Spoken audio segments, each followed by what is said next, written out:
আজকে বাবা তালের শাঁস এনেছিল। এটা দেখে তো আমি ভীষণ খুশি, কারণ তালের শাঁস আমার ফেভারিট।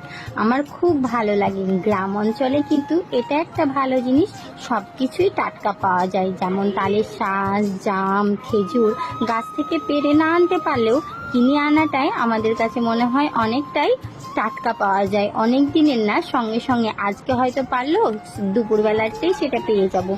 বিকেলবেলায় ছাদে উঠে দেখি আমার গাছের আমগুলো কিন্তু পাকতে শুরু করেছে। কিছুদিন আগে ভিডিও দিয়েছিলাম আমগুলো কত মোটা মোটা, এবং এখনো কিন্তু তখন কিন্তু কাঁচাই ছিল। কিন্তু এইরকম আম গাছ থেকে পেড়ে কি স্বাদ! সত্যি গাছ থেকে পেড়ে আমটা খেতে অসাধারণ লাগলো। আমি তো আমটা খেয়ে নিয়েছি, তারপরে ভয়েসটা দিচ্ছি, সেই জন্যই বললাম অসাধারণ লাগলো। তো যখন এরকম শক্ত থাকে একটু, তখন কিন্তু আমি আম খাই। তারপর যখন পেকে যায় তখন আর খেতে পারি না, জানি না কেন। আমাদের বাড়িতে সবাই বলে আমটা বেশি পাকলে নাকি বেশি ভালো লাগে, কিন্তু আমার ভালো লাগে না। আমার তো খুব শক্ত শক্ত আমটাই ভালো লাগে। আর রাস্তার দিকের আমগুলো পেকে রাস্তায়